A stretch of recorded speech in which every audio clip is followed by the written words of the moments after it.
Alex Jones may sound crazy, but still has 300 million YouTube, he had 300 million people that have watched him on YouTube, and that sort of fringe, arch-conservative, deeply, I think, racist strain is being tapped into at crazy profit by people in the media. Well, it is. The Democrats have been on the offensive for far too long, deeming any who oppose their views as racist. But many people don't realize that it was the Republican Party that spearheaded the abolition movement, beginning with Democratic Republican Party member Thomas Jefferson. Yes, Jefferson was a slaveholder, but he included bold anti-slavery language in the original draft of the Declaration of Independence that was removed. As president on March 2, 1807, Jefferson signed the act prohibiting importation of slaves.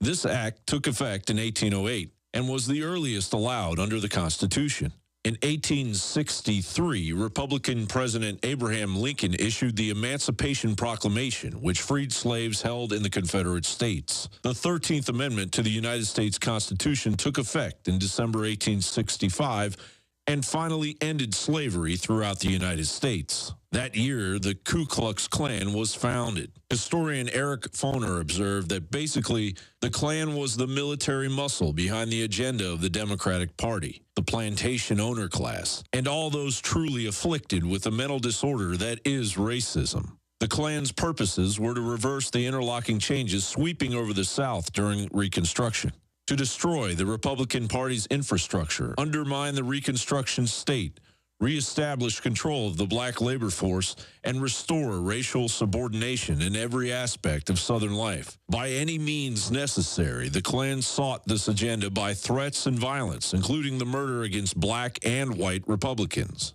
The federal government passed the Force Acts to combat the Klan, but they rose up again. More than 2,000 people were killed, wounded, and otherwise in Louisiana within a few weeks prior to the presidential election of November 1868. Although the parish had registered a Republican majority of 1,071, after the murders, no Republicans voted in the fall elections. White Democrats cast the full vote of that parish for Republican Ulysses S. Grant's opponent. The KKK killed and wounded more than 200 black Republicans. 13 captives were taken from jail and shot. A pile of 25 bodies was found in the woods. The Klan made people vote Democratic and gave them certificates of that fact. Furnifold Simmons, a Democratic chairman, ranted about the pervasiveness of black power in an editorial for the Raleigh News and Observer. The Republican Party has the Negro on its hands, and it has to pay some respect to his wishes, the Democrat explained.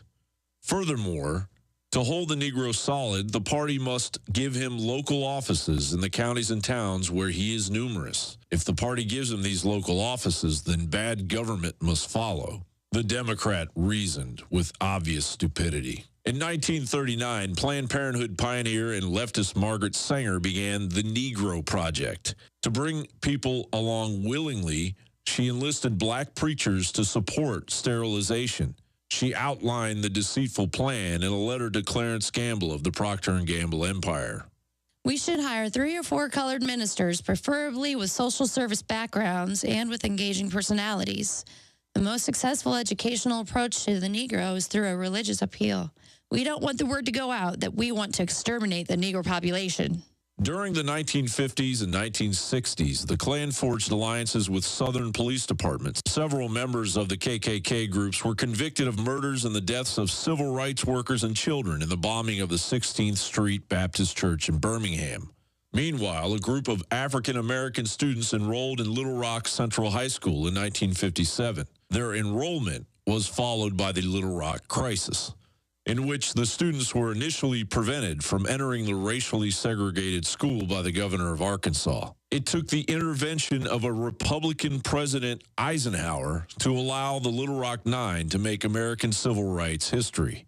As the horrors of the national civil rights battle dragged on, Democratic President LBJ was pressured to sign the Civil Rights Act of 1964, outlawing discrimination based on race, color, religion, sex, or national origin. And and the Voting Act of 1965, designed to enforce the voting rights guaranteed by the 14th and 15th Amendments to the United States Constitution. But behind closed doors, LBJ said this: "These Negroes, they're getting pretty uppity these days, and that's a problem for us since they've got something now they never had before, the political pull to back up their uppityness. Now, we've got to do something about this. We've got to give them a little something that's just enough to quiet them down, not enough to make a difference. I'll have them, N-word, voting Democratic for the next 200 years." And it's so frustrating to see all of this unfolding and the fact that they're using race-based politics to say, turn your guns in or you're racist. Support Obamacare or you're racist. And whites have been so conditioned to be politically correct that they could say, go jump off a cliff, white person, or you're racist. And the average white person would probably jump off a cliff, even with their newborn baby, if ordered to do so by Rachel Maddow or Ed Schultz. The horrific history of the Democratic Party all but forgotten. Gradually, the Republican Party that had been carrying the torch for the rights of all men was painted into the white Southern racist party by the Democrats. They're trying to act like they have no connection in the past and in the present to what I'm talking about, literally preying on your ignorance. Welfare that had supported the poor white man now went to the 70% of the minority population that gleefully shifted over to the Democratic Party, not even realizing that they had been led into a life of welfare and a system designed to destroy the family. This report is not an endorsement of either party. It is simply the history that we must relearn or be doomed to repeat. See, the globalists are playing everybody off against everybody. That's why we have to unify around ideas and liberty, not around skin color. Exactly right. Great special